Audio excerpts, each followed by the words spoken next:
Have you ever woken up in the middle of the night and been afraid?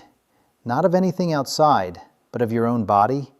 Afraid that one day it simply won't respond anymore, and you'll need to call someone to help you get up? This fear has a real, silent cause that is already happening now, and that almost no one explains to you. But there is a simple, proven solution within your reach. I'm Dr. Kevin DeVries, and this is what I'm going to show you today. The silent thief, sarcopenia. There's something happening in your body right now that you probably can't see or feel yet, but it has already begun. It's called sarcopenia, and I need to explain this to you with all the clarity this subject deserves. Because over more than 15 years of following patients over 60, I've seen this silent condition rob the independence of people who didn't even know they were at risk. Sarcopenia is the progressive loss of muscle mass and strength that happens with aging. It's not just weakness, it's not just getting more tired with age. It's a process with a name, a mechanism, and yes, a solution. And understanding this makes all the difference. From the age of 50, the body begins to lose between 1 and 2% of muscle mass per year. It seems small, but in a decade, this can represent up to 20% of the muscle you have today. Imagine losing a fifth of your strength in 10 years, almost without noticing. This is exactly what happens to millions of people in Brazil. More than 5 million elderly people live with this condition without having received any diagnosis, any warning, any explanation. Stay with me, because here's a detail that almost no one notices. Muscle isn't just what makes you lift weights or climb stairs. It's what keeps you standing, what protects your joints, what balances your blood sugar, what supports your posture, and ultimately, what preserves your autonomy in daily life. I treated a 67-year-old patient who came to the office complaining of getting tired easily and tripping over nothing. He thought it was a vitamin deficiency. On evaluation, the muscle loss was already significant. This is the pattern I see repeated with frightening frequency. The person arrives with vague complaints without connecting the dots because sarcopenia acts exactly like that. Slowly, silently, without immediate pain. Between the ages of 60 and 70, between 5 and 13% of people already have sarcopenia. Above 80, this number can reach 50%, half of the people, and most don't even know it. The ignored risk of death, 63 times. This number needs to sink into your mind before you continue. A study conducted by USP with people over 65 revealed that women with low muscle mass had a mortality risk almost 63 times higher than those who preserved their muscle throughout their lives. Among men, the increase was more than 11 times. These are numbers that I, as a doctor, cannot simply mention and move on from, because they completely change the way we need to look at aging. For decades, medicine treated muscle as a synonym for physical strength, for the gym, for aesthetics. And this was one of the biggest communication errors in public health. Muscle is not an ornament. It is an organ, an active organ that produces protective substances, regulates metabolism, stabilizes joints, and keeps your body functioning in the most critical moments, such as a severe infection, a surgery, or a fall with a fracture. I see this frequently in my practice. The patient arrives with what seems like a simple condition: pneumonia, a surgical procedure, a longer hospitalization. And what will determine if they will recover well is not just the diagnosis itself. It's the reserve the body has to recover. And that reserve resides in the muscle. The silent muscle loss, which medicine calls sarcopenia, acts like a bank account that is debited every month without you receiving any statement. You don't feel it. You don't see it clearly in the mirror. But when the time comes that the body needs that reserve, it's simply no longer there. And then the statistical risk stops being a number and becomes a real consequence in someone's life. Why muscles disappear? Muscle doesn't disappear overnight. It goes away slowly, almost silently. And it is precisely this slowness that makes the process so dangerous. In over 15 years of treating patients over 55, I have seen up close how this happens. And I can tell you, what is behind this loss is more complex than most people imagine. The first mechanism is hormonal. Over time, the body reduces the production of so-called anabolic hormones, such as testosterone and growth hormone.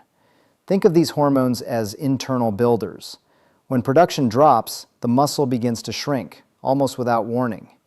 But there is another factor that I need to introduce to you, because it is rarely explained clearly: silent chronic inflammation. I'm not talking about the pain you feel after a fall or an effort. I'm talking about a microscopic, invisible inflammation that corrodes muscle fibers day after day, like a lit ember slowly consuming what should be preserved. The role of mitochondria also comes into play, which function as the power plants of muscle cells.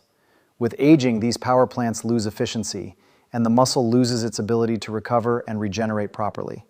And without quality protein in sufficient quantity, the body literally dismantles what it has to try to keep functioning. Many people at this stage reduce their protein intake without realizing it, either due to lack of appetite or due to old and outdated dietary guidelines that are still circulating. What encourages me, after everything I've seen in clinical practice, is that this process can be slowed down. In many cases, even at advanced ages, it is possible to recover part of this lost mass.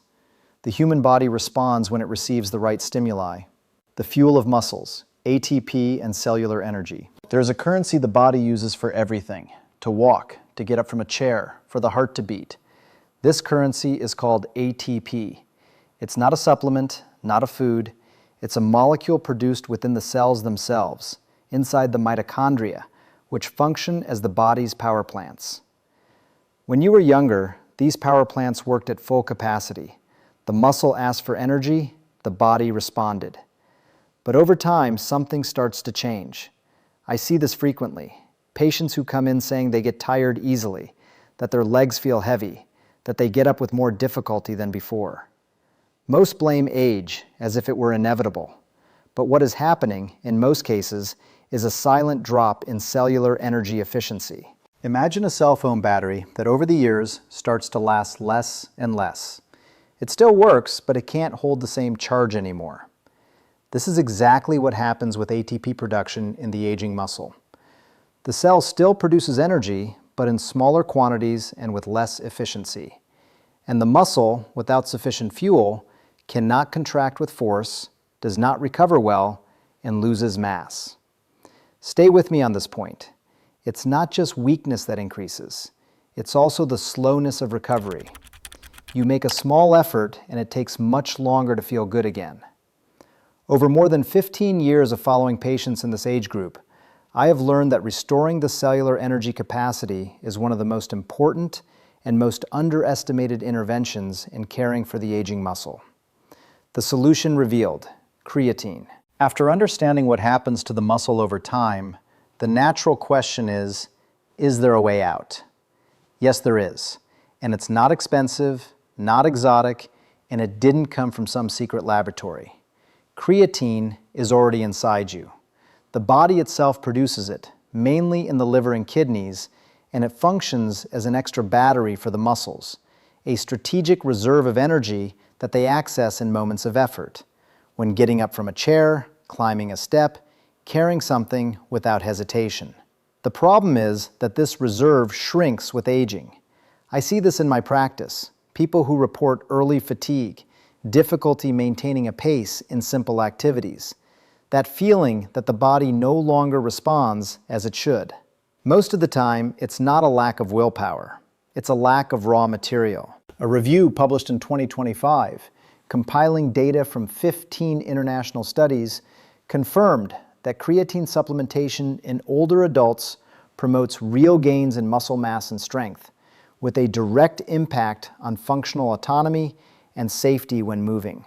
Stay with me on this point, because what comes next may surprise you. Creatine also preserves cognition. It doesn't just act on the muscle, it supports brain function, mental clarity, the memory that so many people fear losing with time. The safety profile for the elderly is considered excellent.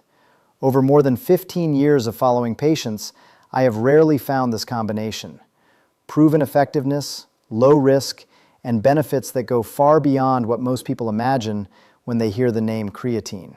The powder in the coffee. How to use creatine. A level teaspoon. That's all. Between 3 and 5 grams per day of powdered creatine monohydrate. This is the range that the most consistent studies recommend for people over 50.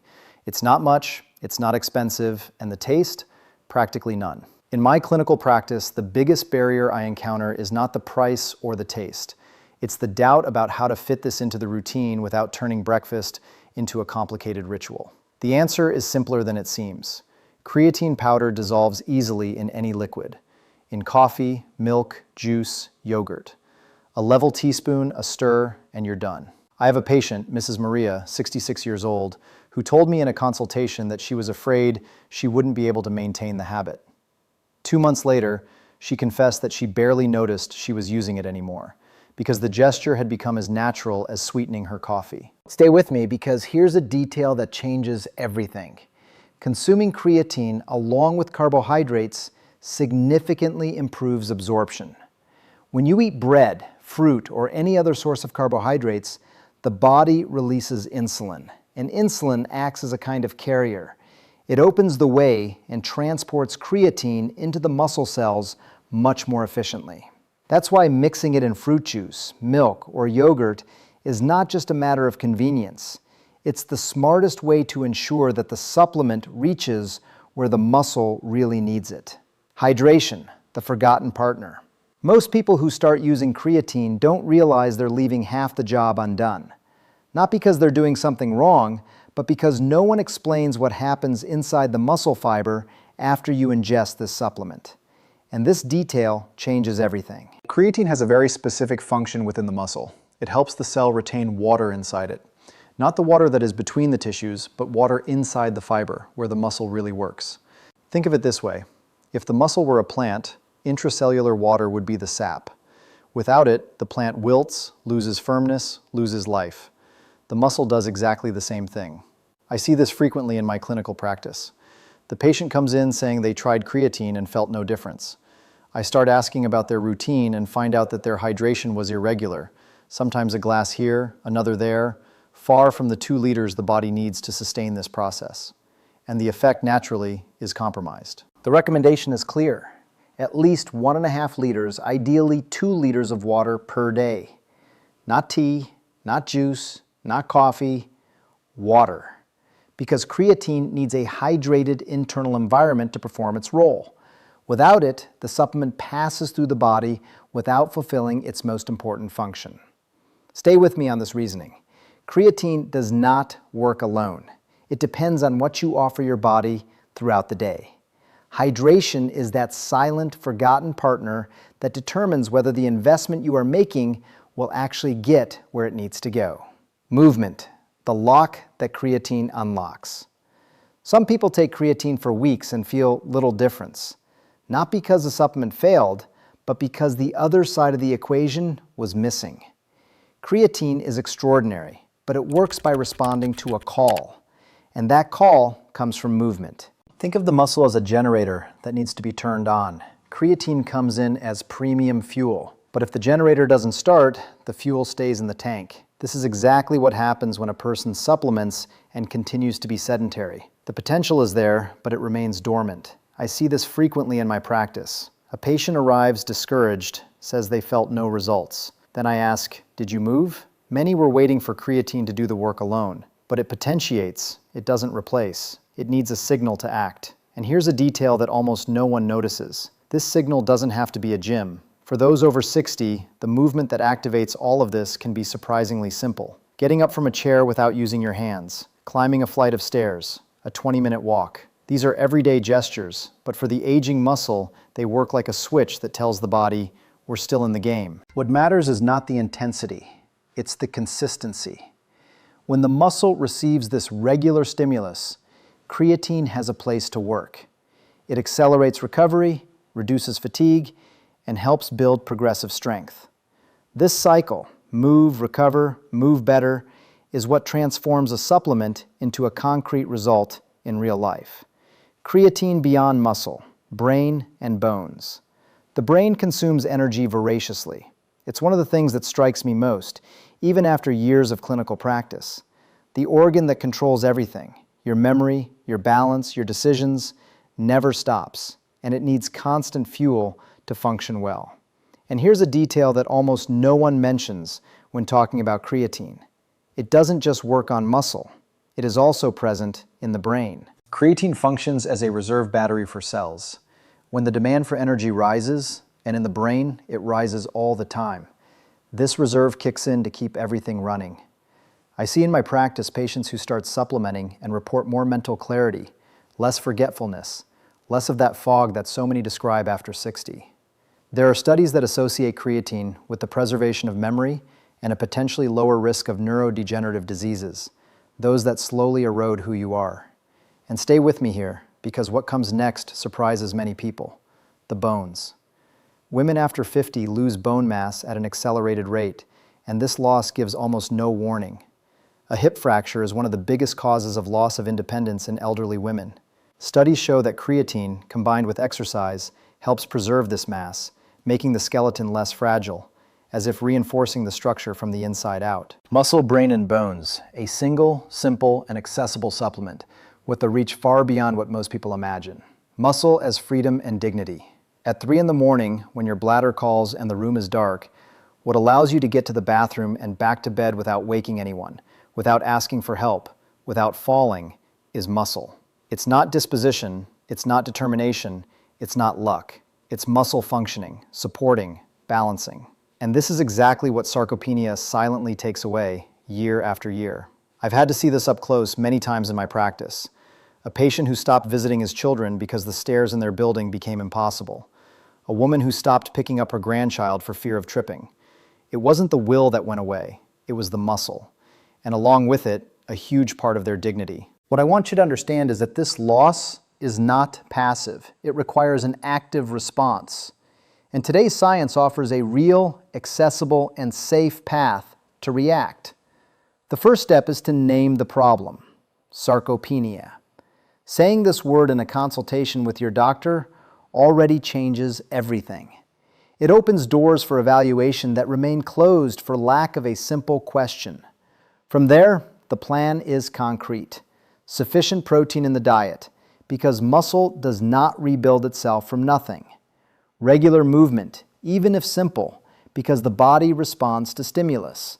And, when indicated, the support of creatine, which over more than 15 years of following patients, I have seen make a real difference in the strength and recovery of people in this phase of life.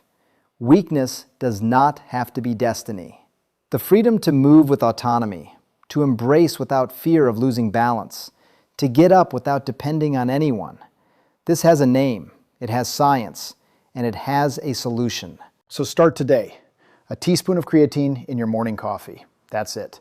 This is the first concrete step to protect the muscle that sustains your freedom. Tell me here in the comments, did you already know about the power of creatine? Have you used it, or does someone in your family use it? I want to read every response. And if this content made sense to you, subscribe to the channel. There's much more real science about healthy aging coming your way. Take good care of yourself, take good care of those you love,